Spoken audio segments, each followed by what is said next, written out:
Hey guys, Motorcarnut here, and today is part 2 of the engine installation on a 2012 to 2017 Kia. This is a Rio. This applies to the Kia Rio, the Hyundai Accent, the Kia Soul, and the Elantra with the 1.6. This is the 1.6 engine.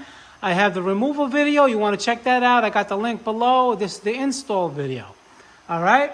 So, first thing we're going to do is when you're installing, whether you got a new engine or rebuilt it or whatever you're doing, if you get one from the salvage yard, make sure when you put it in, you got a couple of things you got to check. You see the dowel location over here?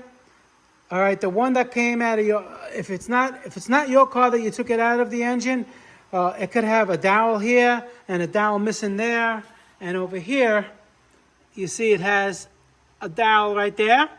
And not over here. So my point being is you don't want to have two dowels, like one on the engine, one on the transmission. It's not going to go in. It's going to drive yourself crazy. So you look at your transmission. Over here has one, and over there it doesn't have one, because that one is on the engine right here, and the one on the transmission is on the transmission, and it goes here. All right. Hope that makes sense. In other words, you don't want two dowels in the same spot. The engine's not going to mount up. All right, other things you can do is try to tie up the exhaust manifold. I did a little zip tie, add it away. When you lower it in, you want a nice amount of room. Same thing with the AC compressor. You may have to drop it as the engine goes in. It may be in the way. You got to wiggle it because it has to go. It has to mount. Well, it mounts down low, so it has to be in this area. You don't want it underneath or cocked to the side. You want to make sure it's in this area as you're lowering it. Other than that, in my removal video, I took this off. I told you it's happened. This one doesn't seem to want to come out, so I'm going to try to put it in with this one. I'm pretty sure there's enough room to wiggle it in. If not, I'll have to take it out and just, if I have to break it, I got the other one from the other engine. I don't want to do that, but this one's in there pretty good. Other than that, this one's ready to go in. You want to protect the car in the front, the sides, and everything like that, so you don't scratch it. It's up to you. Now, it's good to have two people, and basically slow and steady is the best way. All right, now, you can see like this engine is tilted a little bit like that. The transmission's tilted a little bit too, but not as much. So as when it goes down lower, we know we're going to have to probably jack it up from the bottom to make it line up. All right, so, it's like a little finagle maybe with another floor jack to make it line up. But right now, what you want to do is you want to lower it. And if you remember, we didn't take the cowl off, this saves time. But if you want to take yours off, you can. It gives you a little bit more room. It gives you about that much more room. Makes it easier. Put the manifold on. It's up to you. All right, but we're not doing it that way. So now I'm just going to lower it in the car until it's basically where it's supposed to be. And then the converter slides in here. And basically just got to wiggle everything in and get a engine to tranny mount bolt ready. Usually this one over here. And we're going to take it from there. I'll show you what's going on. All right, another important tip is you see the converter? It's down there, the converter. Let me show you. All right, you see it has to be in. All right, what you do is you turn it and push it in, turn it and push it in, or from like the 3 o'clock and 9 o'clock position, you wiggle it, and then the 12 o'clock, 6 o'clock position, you wiggle it, make sure it's in at least where it is right there. You see that? That's important. Unless the transmission and engine won't meet. And when you get this far, make sure you put it where it's like this. It's not on this side. Getting ready to slide in. Watch out for this pipe. All right, you have plenty of room over there. Watch out for the mechanism for the hatch, for the hood latch. And over here, you have enough room. You see that? You got enough room, little by little. It goes in the same way it came out. Happy to say that the fill tube is fine. We're cleared over here. All right. And on the other side, in the back, exhaust is not in the way. Move this out of the way, no problem. Just slide it back down. All right. Again, we have to watch out for the AC compressor. Make sure it doesn't snag because it has to lift up. All right, and come over here because if you lift it all the way down, the AC compressor is stuck. You're gonna have to take the engine out again. All right. So what I'm gonna do is I'm gonna lower it down, put it in line, try to match up with the engine and tranny. And we'll take it from there. All right, so now, it's not in yet, but you can see where the bolts are. You just have to make sure it's pretty much level. However the transmission is, that's how the engine has to go in. It can't be like that, or like that. So, you just try to line it up the best you can. Lower it, try to get a bolt to go in a little bit just to catch the threads. Don't cross thread it.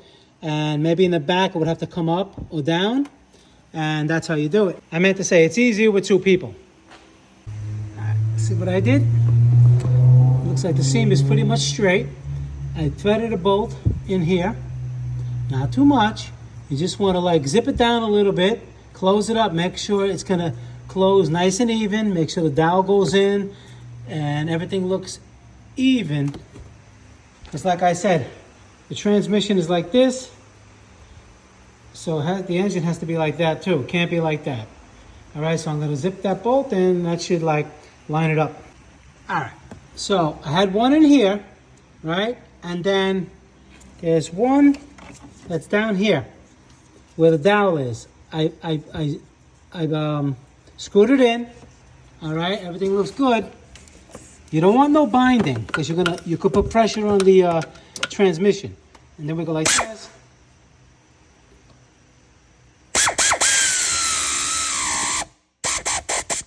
See that? See how it's nice and tight? With just two bolts. Now you know it's seated. And you're good to go. All right, next step is to get a bar, engine support bar to support the engine, or you could do it with a pipe. You got to figure out a way to do it. Or if you're doing it without all these tools, you jack the car up. You have to tighten all the bolts on the engine and transmission first, all right? Nice and tight before we continue. Okay, so now we got to get the bottom ones. You don't want to tighten the top ones tight yet. Just make them snug.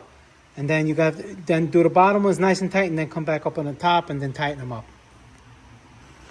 And when you're tightening the bolts, the engine to transmission bolts, just make sure, you see in here, it moves. That's what you want, no binding. If something's binding, that means that the converter wasn't all the way in like I told you before. And it has to be nice and smooth so you can line up the holes and connect the converter bolts. All right, so after you tighten the bolts, engine to transmission bolts, 55 foot-pounds is good. All right, then I took the bar off. I have a jack stand under there so I can move the engine to get to the exhaust, make sure the exhaust slides on. If you mount the engine mount, it may be cocked to the side or you won't be able to get it on this way. You can move it, put it on first, and then you can install the mount, and this way you can continue from there. You don't really need to move the engine anymore after that. And then you take care of all these bolts for the exhaust. All right, snug them down. Well, you don't have to torque them, but if you want to torque them, they're 28 foot-pounds. But just snug them down tight. All right, then we're going to put on the exhaust shields right here. Make sure you run the O2 sensor wire through there and just tighten that up. All right, so I put the heat shield there. I didn't mount the O2 sensor connectors yet because we got to do the hoses. Maybe it's easier to do the heater core hoses. I put the idler pulley back on. That's a 14 millimeter. Now I'm going to lower it and put the bracket mount, and then the other bracket, so I can just take the jack out of the way, and the engine rests on its mounts. All right, 14 millimeter, 1, 2, 3, and on the side of that, 4. Then we got this one.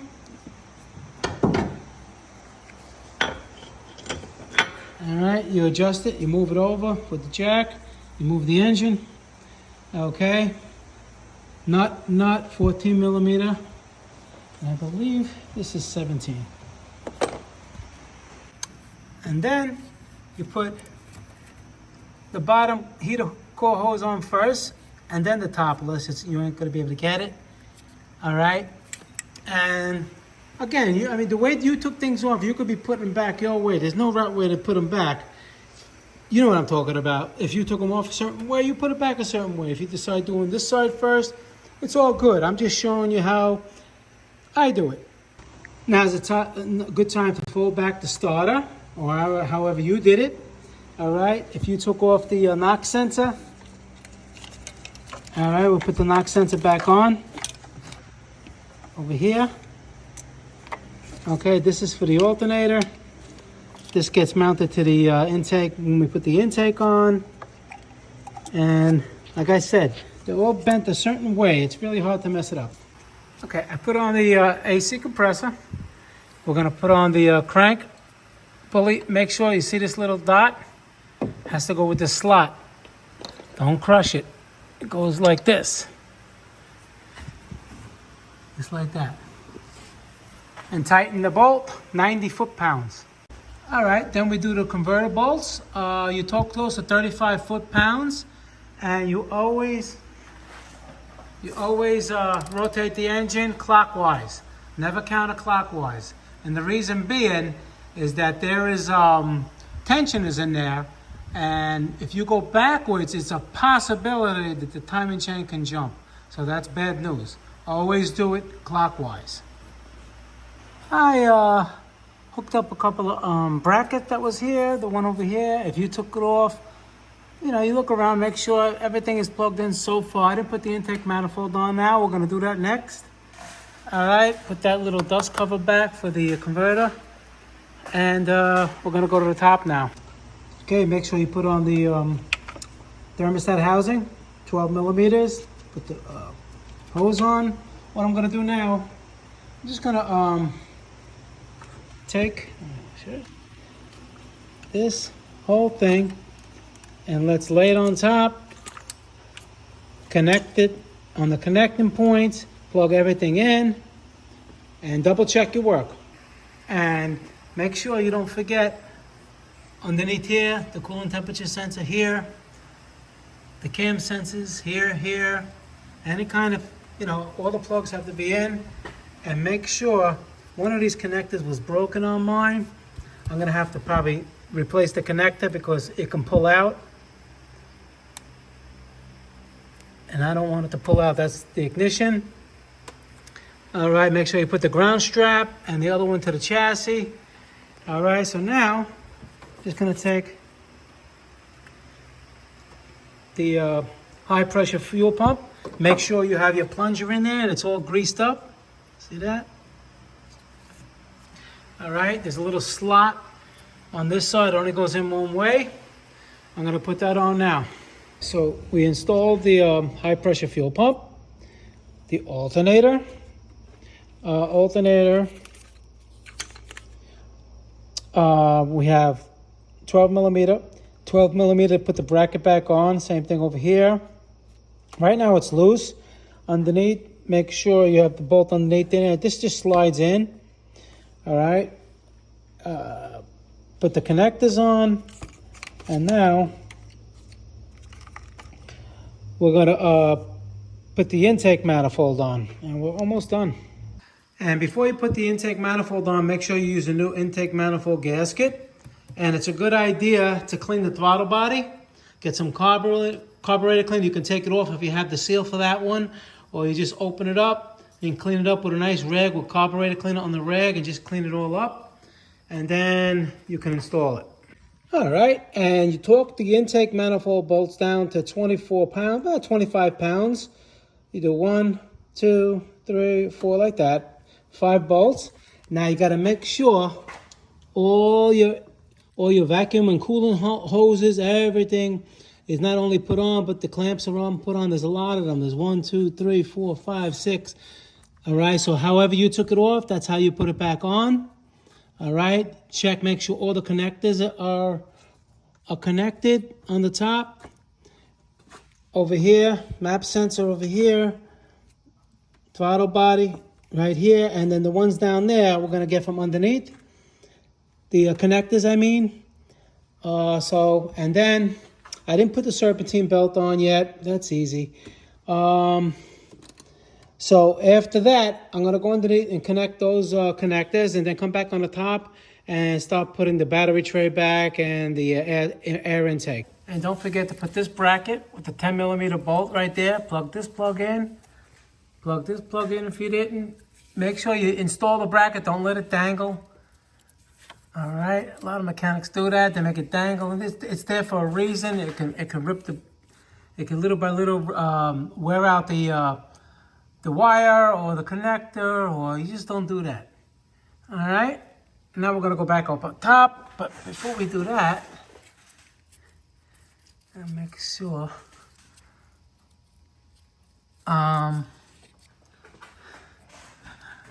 we can put the belt on and then go up there and tighten the tension up. And that's the serpentine routing. It goes all the way up, alternate it straight down to here like this, then go wraps around here like that. All right, you can see how it is. And when you tighten it, and you're gonna see the marks where it's clean and where it was dirty. And you go up into the, where you don't see the clean mark anymore, and that's pretty much it's adjusted. Or you can just tell, you feel it. It should have a little bit of play, but you don't want it too much. You tighten it down. This is a 12. This is a 12. And don't forget the bottom bolt over here. That's right here. That's the 14. All right. And that takes care of all of this so far. And now we're going to put on the battery tray. 12mm, 1, 2, 3, 4 in the back, and then put the two 10mm to hold the computer.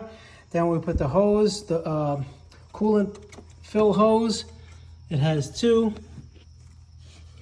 10mm right there. Put the clamp on here, put the clamp on there. I'm gonna do that. And don't forget to just slide this part on, make sure it connects on the bottom with the little fasteners right here. Then we're gonna put the air cleaner on, all right, with the screw there. And when you put it down, make sure the tube connects to the outside air.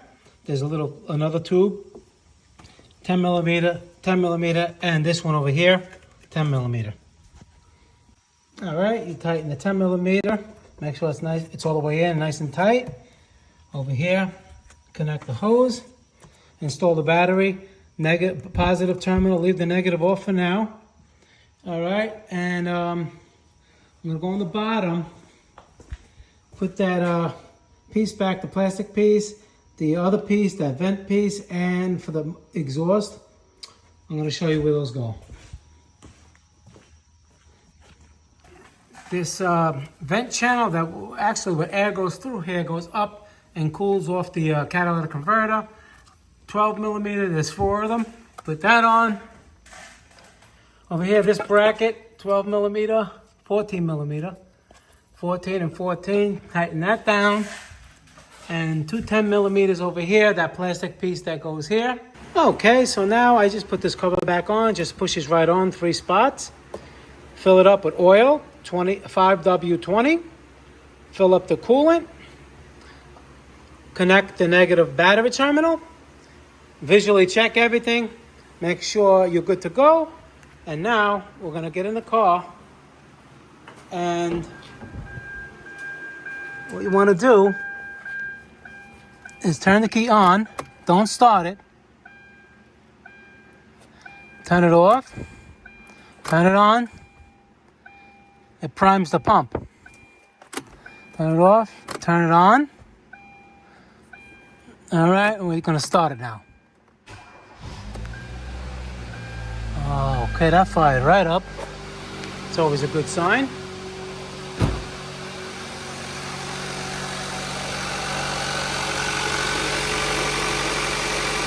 right.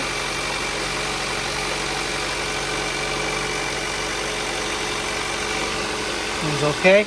Let everything work through all the fuel and the fuel injectors. Let everything circulate. The oil has to pump through all the actuators and everything, so it may run a little rough until everything settles down. And this one is okay.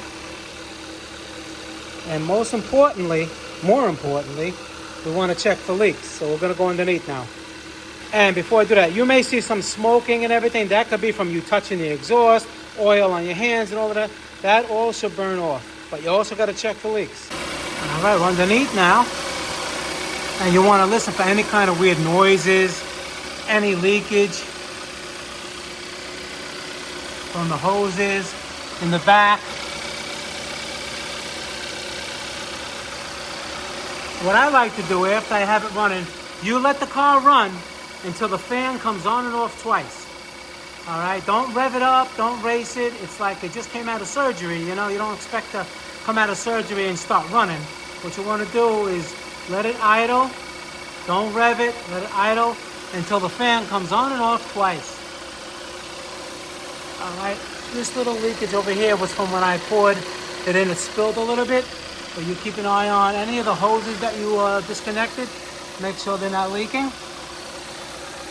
All right. And as it's running and getting hot, pay attention to your coolant level. You can add coolant by opening that. That's fine, but don't open the radiator cap, obviously. Keep it at the full level. Wait for your fan to circulate twice. And test drive the vehicle. Again, look underneath, see if there's any leaks. And you just saved yourself thousands of dollars. All right, guys, Motorcarnut, please subscribe, hit the like button. Any questions pertaining to this video, leave them below.